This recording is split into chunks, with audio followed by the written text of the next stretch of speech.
Darhaqiqat biz uni insonni xoh shukr qilguvchi musulmon bo'lsin, xoh ko'rnamay kofir bo'lsin, to'g'ri yo'lga hidoyat qildik. Ya'ni shukr qiluvchilari to'g'ri yo'lni olib, mo'min bo'lgan holatda ketdi. Endi fosiq itoatchilar esa kofir yo'lini tanladi.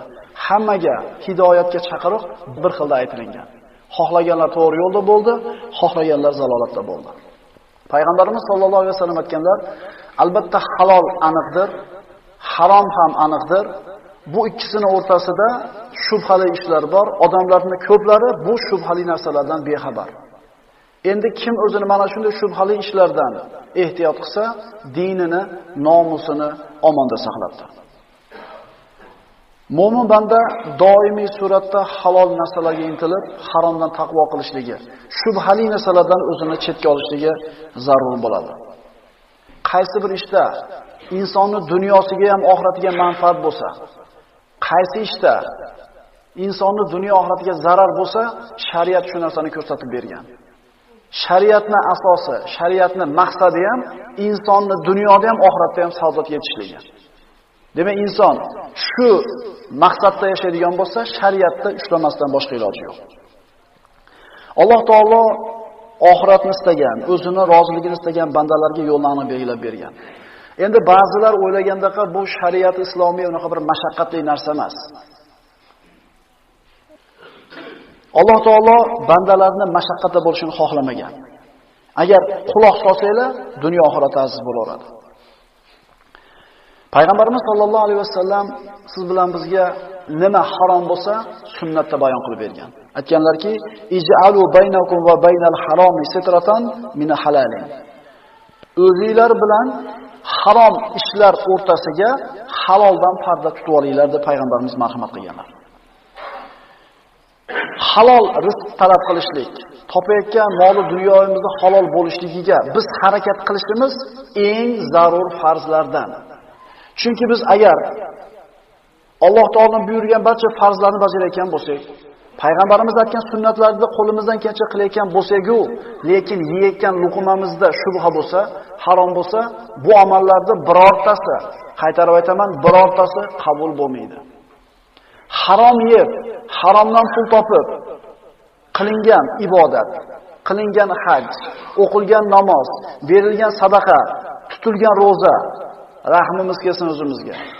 Agar pulimizni shubha harom bo'ladigan bo'lsa, bu amallarda birortasi qabul bo'lmaydi, birortasi bizga asqatmaydi. Chunki innalloha tayyibun la yaqbalu illa tayyiba deb Rasululloh marhamat qilganlar. Alloh pokiza zot va faqat pokiza narsani qabul qiladi. Ya ayyuhar rusul kulu minat tayyibati va amalu solihan. Inni bima ta'maluna alim. Alloh taolo anbiyolarga aytadi, rasullarga: "Ey payg'ambarlar, pokiza narsalardan yenglar va solih amallarni qilinglar.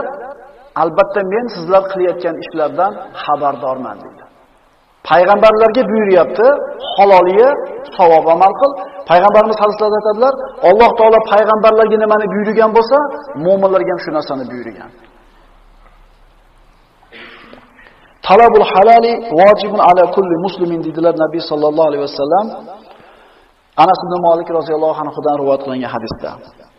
Halol narsani talab qilishlik har bitta musulmon ustidagi vojib. Ya'ni masjidga kirganda namoz o'qishligimizda qancha bir vojib amallar bo'lsa, shu vojiblarni albatta hammasini bajarishligimiz shart. Agar namozning vojiblardan birortasi tark bo'lib qoladigan bo'lsa, namoz bo'lmaydi. Shundaymi?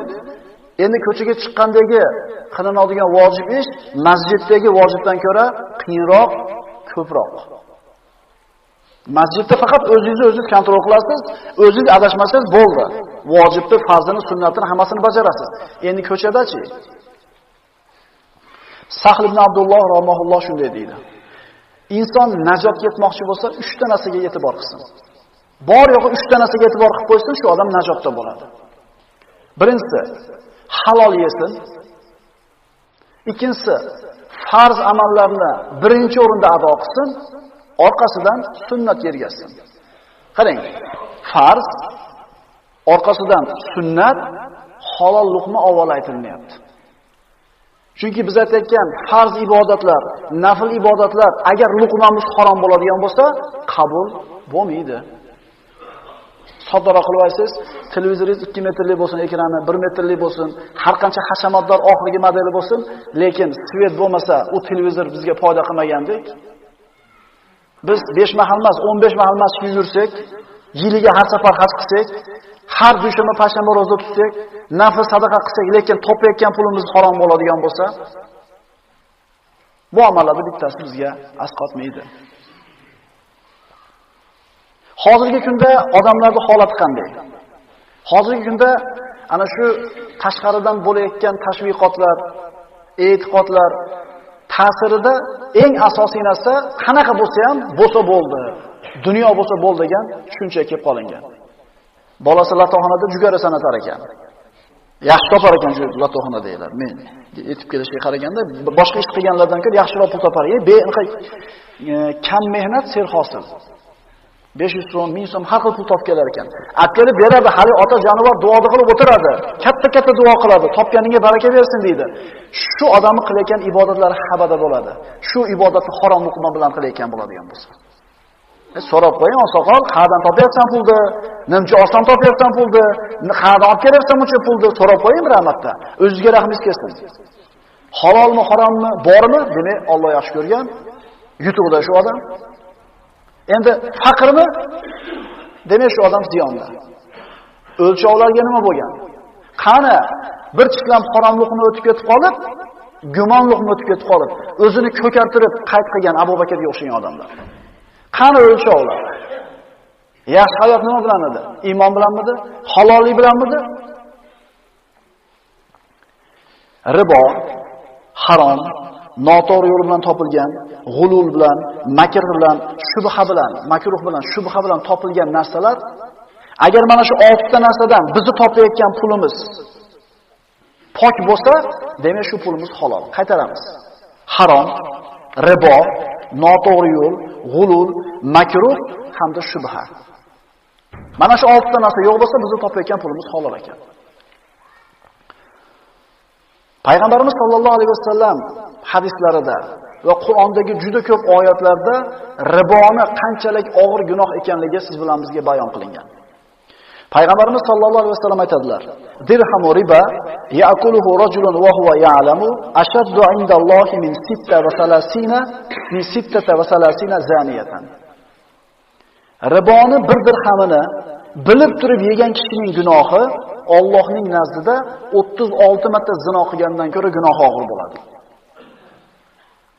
Haromligini, riboligini bilib turib yeyotgan odam 36 marta zino qilgan odamdan ko'ra gunohi og'ir bo'ladi. Shariat islomiya avvalambor bir gunohni qilishlikning yo'llarini hammasini bekitib qo'yib turib, harom qilib qilma deydi. Harom yegan odam hech qachon iymon lazzatini topa olmaydi. Masalan, mana haligi uyda tarbiya borlar haromni ko'rib qolsa, namoz o'qiyotganda imom yig'laveradi. Zo'rg'a o'zim ushlab qoladi, Qur'on eshitib yig'layotganlarni ko'rasiz. Shu biz odamlarda shu Qur'onni eshitib yig'lashlik yo'q-da deysan. Endi ular tushunadi-da, arabda ular deymiz.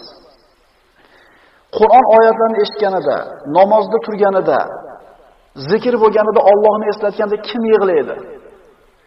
Ya'ni ko'proq yig'laydigan odamlar moli dunyosi halol bo'lgan odamlarni iymon lazzatini totishligi boshqalardan oson. Bu degani boshqalar totmaydi degani emas, buni to'g'ri tushunaylik. Halolni ko'p yegan odam iymonda lazzatini shunda totadi. Yana asarlarda shunday keltiriladi. Kim ko'zini haromdan tiysa, nafsini shahvatlaridan qaytarsa, qalbini doim ta'qib qilib kuzatib tursa, yana oxirida halol luqma yesa, zehni va farosati hech qachon xato qilmaydi. Tushunalingmi? Aql hushi joyida bo'ladi degani. Gunohlardan o'zini tiyib, halol yesa, kallasi joyida bo'ladi. Payg'ambarimiz sollallohu alayhi vasallam la yatiyanna 'alan nasi zamanun la yubali al-mar'u bima akhadha al-mal amin halalin am min harom. Odamlarning ustlariga shunday bir zamonlar keladi, kishi o'zini molini qayerdan olganligida shubha qilib qoladi. Ya'ni halolmi, harommi ikkilanib qoladi. Chunki payg'ambarimiz boshqa hadisda aytganlar, insonlar ustiga shunday bir zamon keladiki, Abu Dovud ibn Moja rivoyat. Ya'ti 'alan nasi zamanun la yabqa ahad illa akala riba. Sahih hadis. Shunday bir zamonlar bo'ladi odamlar ustida. Ribo yemagan odam qolmaydi dedilar. Sahobalar, "Ya Rasululloh, hammasi yeydimi bir chekkadan?" deganda, "Yo'q. Man lam ya'kul minhu yusibhu ghubaruhu." Yemaganiga riboni chang urib turadi. Ya'ni ribo bilan muomala qilgan odam bilan muomala qilasiz. Riboga guvoh bo'lib qolasiz. Riboda eshitib qolasiz.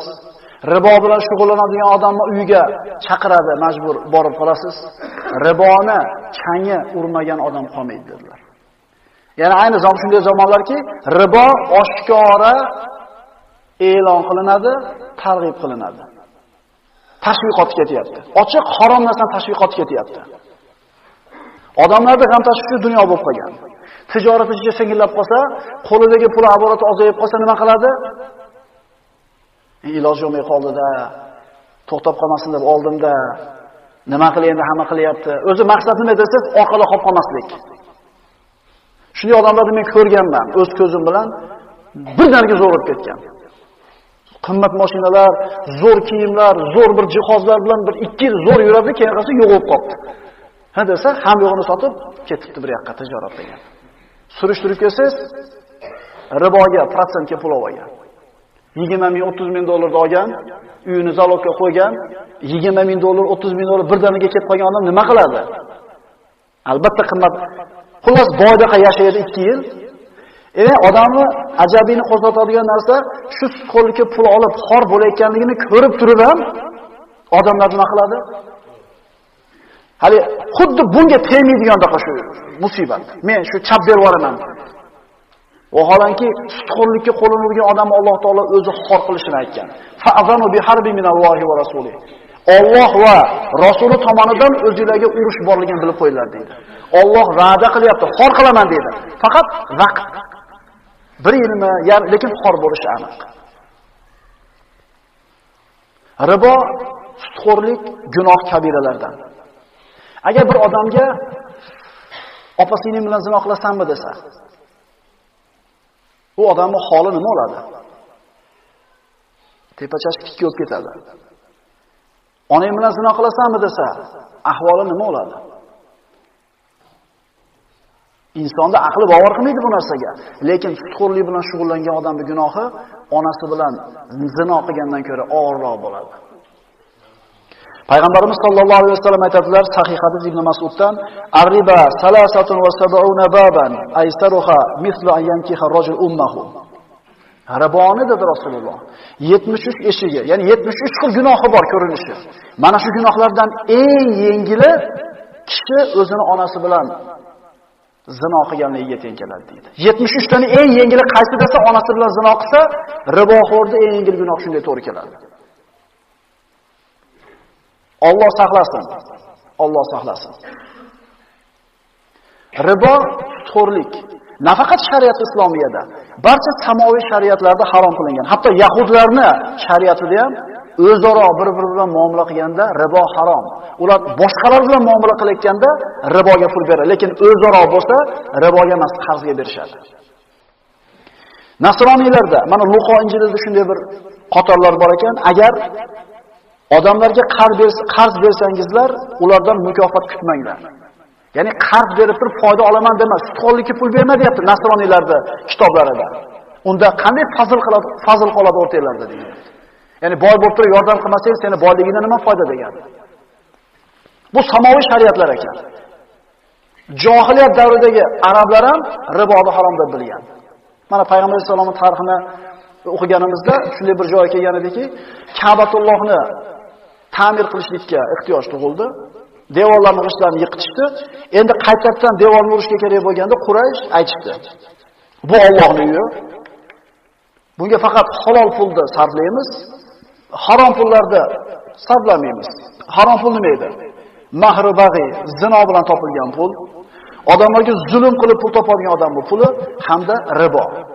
Mushrik bo'lgan, johil bo'lgan Quraysh arablari ham johiliyatda riboni haromligini yaxshi bilishgan. Shariat islomiyada riboni haromligi haqida qat'iy Qur'onda oyatlar nozil bo'lgan. Ya ayyuhallazina amanu taqulloha va zaru ma baqiya minar riba in kuntum mu'minin. Ey mu'minlar, Allohdan qo'rqingiz va agar chindan mu'min bo'lsangizlar, sudxo'rlik sarqitlarini tark qilingiz. Ya'ni odamlarga bergan qarzlaringizdan chiqadigan foydasini olmangiz. Iymonni sharti bo'lyapti. Ey iymon keltirganlar, agar sizlar iymon keltirgan bo'lsanglar, sudxo'rlikni yig'ishtiringlar. Agar shungacha qilingan bo'lsa, hozir qilinayotgan bo'lsa, muomalalar bor bo'ladigan bo'lsa, Allohdan taqvo qilaylik. Onasi bilan zino qilgan bilan teng deyapti. Yig'ishtiraylik. Oxiri xor bo'lishligi ming marta aniq. Faqat qachon degan savol turib xolos. Fa in lam taf'alu fa'zanu bi harbi minallohi va rasulihi. Endi agar farmonimizni qilmasangiz, u holda Alloh va payg'ambari tomonidan bo'lgan urushni bilib qo'ying. Alloh taolo o'zi urush e'lon qilishiga aytiladi. Rasululloh sollallohu alayhi vasallam hadisda aytganlar: "Akilu riba mukiluhu va katibuhu va shahidahu idza lamasu zalik. Mal'ununa ala lisan Muhammad va ila yawmil qiyamah." Riboni yeyuvchisi, riboni yediruvchisi, yozuvchisi, guvoh bo'luvchisi Muhammad alayhisolamning tili bilan qiyomatgacha la'natlangan deyilyapti. Shu pul kerak deganda ishora qilib qo'ydingiz. O falonchi o'sha prosentga pul beradi dedingiz, siz ham sherisiz. Addalu ila shay kafalihi. Bir ishga dalolat qilgan odam shu ishni qilgan bilan barobar. Biz eng kamida riboga olyapman desa, riboga beryapman desa, indamay qo'yishligimiz ham rozilik bo'lib qoladi. Eng kamida bu harom, bu narsani qilma, Alloh bu narsani man qilgan deb qo'ymasak, biz ham sherik bo'lib qolishga xavfimiz bor. Mana aytilindi-yu, chang uradi hech bo'lmasa. Hech bo'lmasa eshitasiz-da prosentga pul olganini. Endi nima qilay, iloji bo'lmay qoldi deydi. Ribo gunoh kabiralardan deb aytdik. Allazina yakuluna riba la yaqumuna illa kama yaqumu allazi yatahabbatuhu ash-shaytonu minal mas. Sudxo'r bo'lgan kimsalar qiyomat kunida jin chalgan majnun kabi turadilar. Jin chalgan majnun kabi turadilar. Bunga sabab ularning oldi sotdi ham sudxo'rlikning o'zi-ku deganlaridir. Ahallallohu bay'a va harrama riba. Nima endi oldi sotdi savdo ham o'sha ribo deganida Alloh taolo yo'q. Oldi sotdini Alloh halol qildi, riboni harom qildi dedi. O'zi ribo haqida alohida darslar bo'lishi kerak. Payg'ambarimiz sollallohu alayhi vasallam davrida bir sahoba bir 2 kilo yangi uzilgan xurmo olib keldi. O'rtaga qo'ydi. Hali Madinada pishirib ulgurmagan. Qayerdan oldingiz buni dedi? Uyimdagi o'tgan yil pishgan xurmoni qoqisidan 2 kilo berdim yoki 3 kilo berdim. Uni evaziga yashangandan yangisidan 2 kilo oldim deganda bu ribo dedi. Narsaga bitta jinsdagi narsani o'sha jinsga almashtirishlik ziyodasi bilan ribo bo'ladi. Hozir menga 4 ta pul berib turing, bahorga chiqib 5 ta qilib beraman. Olib borib sot dedi Rasululloh sollallohu alayhi vasallam. Chiqqan puliga o'sha yashangani svejisini olib keldi. Bu nozik joylar juda ko'p. Boshqa fushlarda aytganmiz. Bunda sotiladigan mashina bor. Bunga mashina kerak, sizda ma'lumot bor, informatsiya bor. Shu o'rtada turib qilib qo'yasiz. Ish qilib qo'yasiz. Bizning salaf solihlarimizdan Imom Abu Hanifa, Imom Shofiy, Fuzal ibn Iyos, Sufyon as-Savriy aytgan ekan. Allohni bitta ekanligi haqidagi ilmni o'rganganingdan keyin birinchi o'rinda kerak bo'ladigan narsa oldi sotdini bilishing, taloq nikohni bilishing, hayzli kasbni hukmlarini bilishing degan ekan. Mana savdoga borayotgan birodarlarimiz qancha foizli savdo kitobini o'qigan shariatimizda. Umar ibn Hattob, Ali ibn Abi Toliblar bizni bozorlarimizda shariat ilmini bilmagan odam savdo qilmasini hukm qilgan ekan. Alloh rahmat qilgan odamlar so'rab turadi, bunday bo'ldi, halolmi, harommi deb. Bo'lmasam ketaveradi. O'zi rozi bo'lib berdi deb qo'yadi. Mana sudxo'rlik nima? Sudxo'rlik soddaroq qilasiz, 10 so'm berasiz, bir oydan keyin 11 so'm pul qaytarib beradi. Shu. Foydasi naqd turibdi, foydasi zohir turibdi. Bu insonning ko'zida zohir turibdi. Alloh taolo aytadi: "Yamhaqullohu riba va yurbis sadaqat, vallohu la yuhibbu kulla kaffarin asim." Mana eshitib turinglar. Alloh sudxo'rlikning foydasini yo'q qiladi va sadaqalarning foydasini ziyoda qiladi. Alloh har qanday sudxo'rlikni halol deb biladigan ko'rnamakni va sudxo'rlik qiladigan jinoyatchi kimsani sevmaydi. Alloh aytayapti, sadaqani ajrini, sadaqani foydasini ko'paytirib beraman, sutxo'rlikni yo'q qilaman. Mana yo'q qiladi so'zining ma'nosi dunyoda deydi ulamolar. Sutxo'rning puli ko'p bo'lsa ham barakasi bo'lmaydi. Ibn Abbos aytadi, yo'q qiladi degan maqsad Alloh bu sutxo'rlik bilan topgan odamni namozini, ro'zasini, zakotini, hajini, sadaqasini, hatto sila rahmini ham qabul qilmaydi. Bu odam xohlaganini qilaversin. Agar sutxo'rlikni tashlamaydigan bo'lsa, xohlagan ishini qilaversin. Chunki namoz o'qisa ham foydasi yo'q, zakot berib haj qilsa ham foydasi yo'q bu odamga. Shuning uchun qaraylik atrofimizga, so'raylik akalarimizdan, ukalarimizdan, pulingda shu ribo yo'qmi? Alloh saqlasin.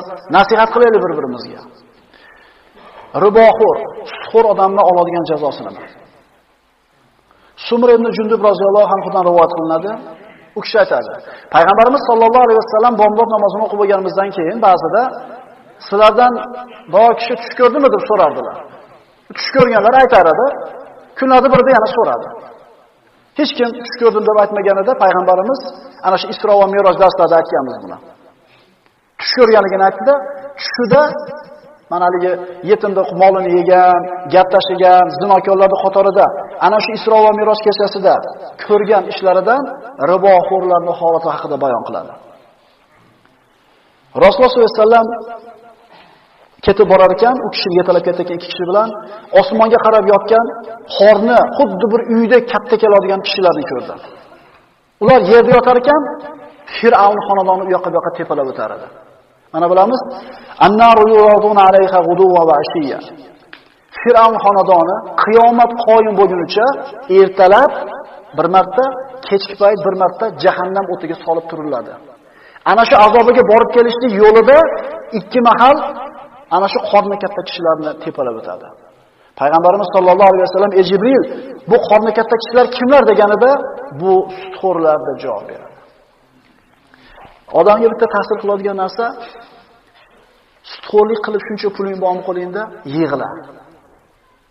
Chunki sutxo'rlik qilmaganingdan shuncha pul bo'lardi ekan qo'lingda. Alloh rizqingga shu pulni yozgan ekan, sen harom tomondan olsan faqat xolos.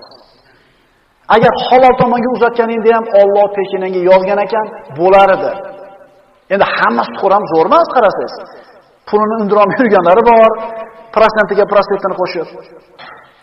Rizq tushunmaganligidan. Alloh taolo sutxo'rlik bilan shug'ullanganlarga va'idni va'da qildi. Fa illam taf'alu, u holda agar to'xtamasanglar ribodan, Alloh va payg'ambari tomonidan bo'lgan urushni bilib qo'yinglar. Endi dunyoda 3-4 chaqasi deb turib, arzimagan dunyoda 3-4 chaqasini deb turib, oxiratda abadiy azobga qolib ketishlik aqlli kishining ishi emas. Riboni ko'payishi, yurtdan baraka ketishi hamda mana shu yurtga Allohning g'azabi, Alloh taoloning azobi tushishligiga sabab bo'ladi. Payg'ambar sollallohu alayhi vasallam aytadilar, agar bir shaharda yoki qishloqda zino va ribo oshkor bo'lsa, ular o'zlariga Allohning azobini halol qilib olishadi. Zino o'limni olib keladi, ribo barakatni keltirishligini olib keladi. Ibn Mas'ud roziyallohu anhu dan keltirilgan hadis: "Vallazi nafsi Muhammadin biyadihi la yabitanna nasu min ummati ala sharrin wa batarin wa labin wa lahbin fayusbihu qiradatan khanazir bi istihlalihim al-maharim." Imom Ahmad Musnadda keltiradi. Payg'ambarimiz qasam ichib aytayaptilar. Jonim qo'lida bo'lgan zotga qasamki, mening ummatimdan bo'lgan bir toifa kishilar kunini o'yin-kulgi, bekorchilik, haddan oshlik bilan o'tkazadilar. Kechkirganda uxlaydilar. Haromni halol deb, haromlarni halol qilib olganlari, aroq ichganlari, ribo yeb, ipek kiyim kiyganlari sababli ular tong yotganda to'ng'iz va maymunlardek tong yottiradilar. Ya'ni to'ng'iz bilan maymunga aylanib qoladi degani emas. Xuddi to'ng'iz maymundek yashab, to'ng'iz maymunda uyg'onadi. Kimlar? Ribo deganlar. Darsimizni Shayx Muhammad Hassonni o'zini ma'ruzalarni birda keltirgan bir qissa bilan nihoyalaymiz. U kishi aytadi. Misrlik katta olimlardan u kishi Mansura shahrida deydi, payshanba kuni, mana kechki payt u kishining darsi bor ekan, payshanba kungi darsimizni boshlashlikdan avval masjidga chiqishligimdan burun masjidga chiqishimdan avval meni oldimga bir yosh talaba yigit keldida, qattiq bir yig'lagan, g'amga botgan holatda kirdi. Kirdida ey shayx, ko'pchilikni duosi ijobat. Mana shu majlis, muborak majlisda o'tirgan kishilarni duosi sababli Alloh taolo duoyimizni ijobat qilsin. Otama haqqiga duo qilib bering dedi. So'raganimda otasi vafot qilganligini aytdi. Alloh rahmat qilsin otangizni dedim. Lekin u bola otam nohaqqa bir achinarli, xunuk holatda jon taslim qildi. Jamoatdan duo bering dedi. Otasining tarix hissasini so'raganimda u otam Alloh uchun bir rakat namoz o'qimagan odam edi. Men benamozlikni qanaqa katta gunoh ekanligini yaxshi bilaman. Lekin otangiz haqida to'liqroq gapirib bering. Shoyat men odamlarga ibrat uchun gapirib bersam shu qissani deydi. Otam bir rakat ham namoz o'qimagan edi. Jismonan nihoyatda sog'lom, biror marta og'rimagan, biror marta kasaldan shikoyat qilmagan baquvvat odam edi. Ana shu vafot qilgan kuni otam bilan tushli ovqat qildik. Biz oshxonada turar ekanmiz, otam qornida qattiq og'riqni sezdida yeganini qayd qilishlikka majbur bo'ldi. Hojatxonaga kirib ketdi. Hojatxonaga kirib, tizzasini yerga qo'yib, hojat qilinadigan o'ringa tumshug'ini tiqib qayd qilar edi. Har o'kira kelganda, qayd qilishga kelganda tumshug'ini tutadi, qayd qiladi, turadi. Biz oshxonada turib, hojatxonada bo'layotgan narsani eshitib turdik. To'satdan qattiq bir ovozni baqirdi-da, qattiq bir ovozni eshitdik, birdaniga jimib qoldi otam dedi. Shoshib kirganimizda otam ikkala tizzasi yerda, yuzi esa ana shu hojat qilinadigan o'ringa botgan holatda turardi, harakatsiz. Otamni ko'tarib olganimizda jon taslim qilib bo'lgan edi. Yuzi hojat o'rnida turardi. Shayx Muhammad Hasan aytadi: "Men bitta narsani so'rayman sizdan o'g'lim. Bitta narsani. Uyingizga boring. Uyingizga borib, onangizdan otangiz nima ish qilganligi, hayotda nima bilan o'tkazganligini so'rab keling." Yigit bordi, onasidan so'radi. "Otam nima ish bilan shug'ullanadi?" Onasi yig'lab javob berdi. "Bolam, otangiz odamlarga riboga, sudxo'rlikka pul berardi. Qarang, og'rimas ekan. Og'rimas ekan. Shunday odamlar bo'ladi. Sudxo'rlik bilan tirikchilik qiladi, bitta joyi og'rimaydi. Nimaga? O'zi og'rish ham ne'mat. O'tgan darsimizda aytdik, joningizga bir og'ir yetsa, tikan sanchilsa, badaningiz og'risa, gunohlaringiz kafforat bo'ladi. Alloh taolo bemor qilib 1 yil 2 yil yotib jonini olgan bandalarga rahmi ketdi. Gunohlarini dunyoda tozalab olib ketibdi. Bu og'rimagan. Bu bola kelib shayxga aytib berdi. Shayx: ha, ana shu uni mana shunday bir xor, iflos holatda jon taslim qilishligini sababi o'sha. Alloh man qilgan ish qiluvdi. Haromdan yegan edi. Harom bilan badani o'tgan edi. Harom bilan go'sht temirgan edi. Jon taslim qilgan joyi ham harom joyda bo'ldi. Alloh subhanahu va taolo mana shunday bir achinarli holatdan hammamizni o'zi bir asragan bo'lsin. Sudxo'rlikdan o'zi bir panoh bersin, aralashib qolishlikdan. Chunki payg'ambar sollallohu alayhi vasallam aytganlar, sudxo'rlikka qo'l urib, tiyilmagan kishilarga Alloh taolo ularni xor qilishligini aytgan. Nima sababdan mana shunday holatga tushdi? Sudxo'r bo'lgan kimsalar qiyomat kunida qabrlaridan jin chalgan majnun kabi turadilar. Bunga sabab ularning bay oldi sotdi ham sudxo'rlikning o'zi-ku deganlaridir. Holbuki Alloh bayni halol, sudxo'rlikni harom qilgan. Bas kimga Parvardigoridan maviza, nasihat yetkach, sudxo'rlikdan to'xtasa, u holda avval o'tgani o'ziga va uning ishi Allohga topshiriladi. Va kim sudxo'rlikka qaytsa, o'shalar jahannam egalaridir va unda abadiy qolajaklar. O'sha yozib qo'yilgan narsalarda bir ko'rgan edim. Bir shayx minbarda o'tirib, o'quvchilarga dars beryapti. Shunday gapirib turib, deb joyiga kelyapti. Ikkinchi marta gapiryapti-da, shuni yiqilib tushdi. Odamlar eshitganmiz, sajda qilganda ketganlardi. Odamlar eshitganmiz, sabbo vaqt turib jamoatga aytilmoqchi bo'layotgan masala, bankka borsangiz 12 bersangiz yaxshi beryapti ekan deydi. O'zi bugungi mavzuning biri ribo ekan. Ribo. sutxo'rlik. Alhamdulillah bizi xalqimizda yo'q. Riboni ham bir eslatib qo'yay jamoatga. Ribo degani shu ustiga prosent qilib u bank beradimi, uni do'st beradimi, qo'shni beradimi farqi yo'q. Alloh aytayapti: "Fa'zanu shaytonir fa'zanu biharbin minallohi va rasulihi." Kim ribo bilan, sutxo'rlik bilan shug'ullansa, Alloh man urushgani tayyor tursin deyapti. Payg'ambar man urushgani tayyor tursin deyapti. Riboning qoidasi qisqagina. Boshida kuldiradi, faqatgina yig'latadi. Ana uni hurmatli jamoat chattavoldilar. Ribo, prosentxo'rlik, sutxo'rlik ismini qanday qo'yadi o'zi biladi. Boshida kuldiradi, faqatgina yig'latadi.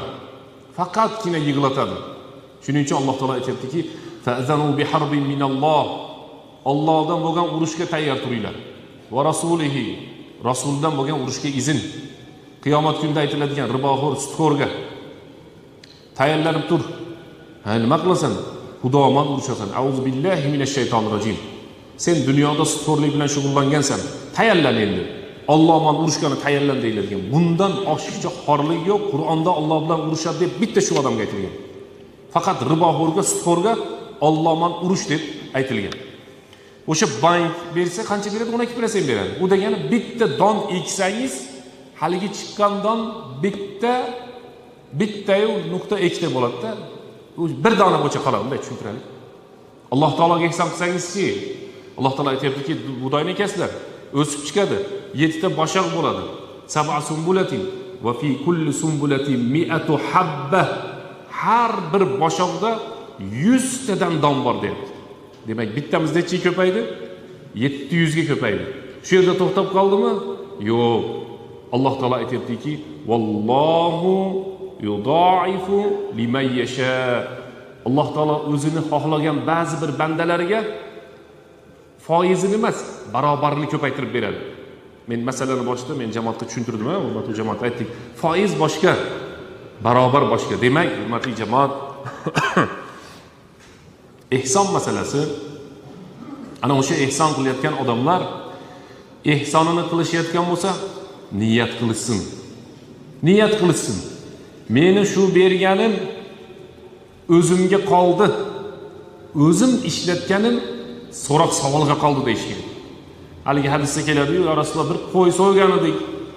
Falonchi joyini olib qoldik. Falonchi joyini berib yubordik dedi. Payg'ambarimiz sollallohu alayhi vasallam ayni teskarisini aytdi. Falonchi joyini berib yuboribsizlar, falonchi joyini olib qolibsizlar dedi. Asli ma akalta, sen yegan narsang yo'q qilding. Kiygan narsang yirtib yubording. Ehson qilgan narsangni saqlab qolding degan hadisda. Yegani ketdi. Ichganimiz ham ketdi. Kiygan minganlarimiz ham ketdi. Ehson qilganimizchi ana shu narsa qoldi. Ehson qilayotgan odamlar. Keyingisi sharafuz zaman va sharaful makan.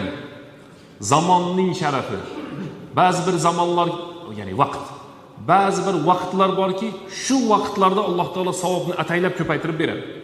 Keyingisi sharaful makan. Joylarni sharafligi. Masalan, Payg'ambarimiz sollallohu alayhi vasallam aytibdilarki, qaysi inson uyida namoz o'qisa bitta qazosi bo'lmaydi, qutuldi.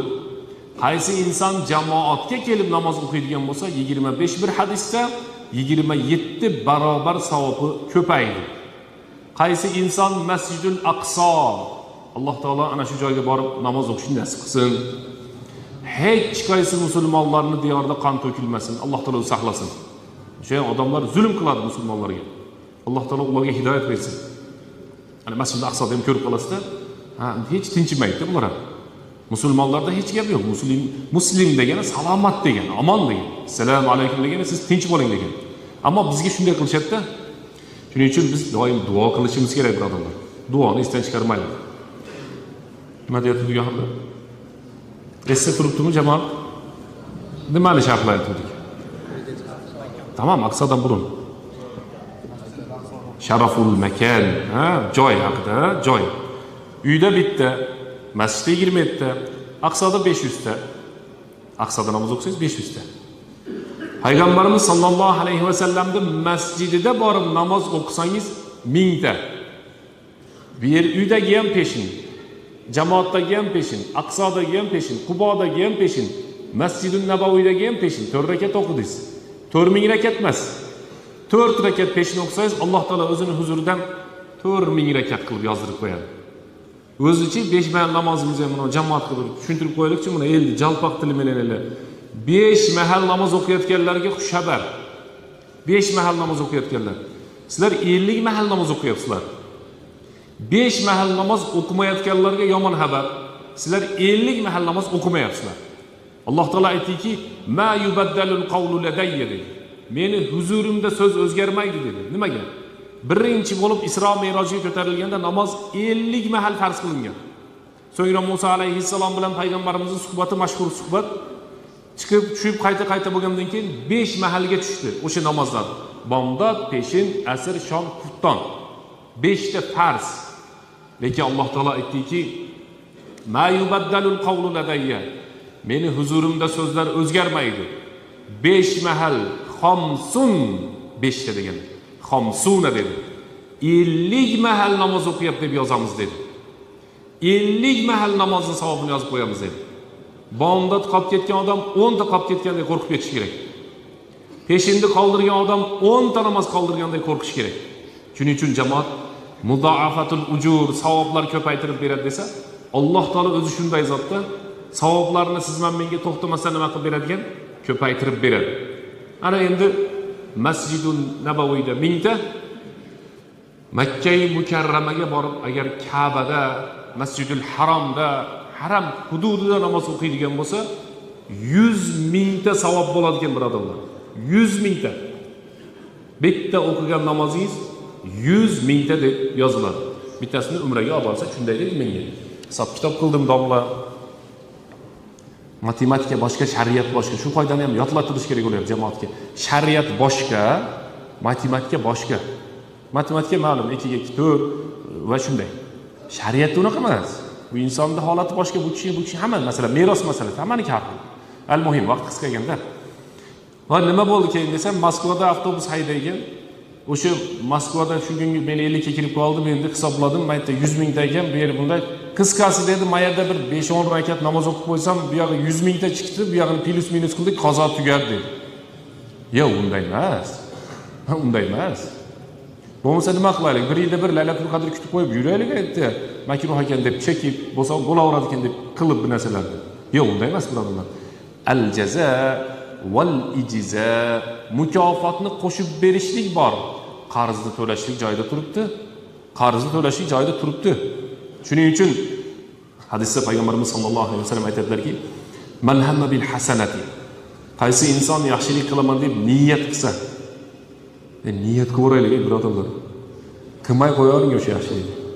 Niyat ham qilmay qanchalik yo'q. Niyat qilib yuboravering endi. Iftorni beraman shu 4 tasiga berib yuboraman deng. Jumot deb qo'yadi, cho'ralarda bo'ladi.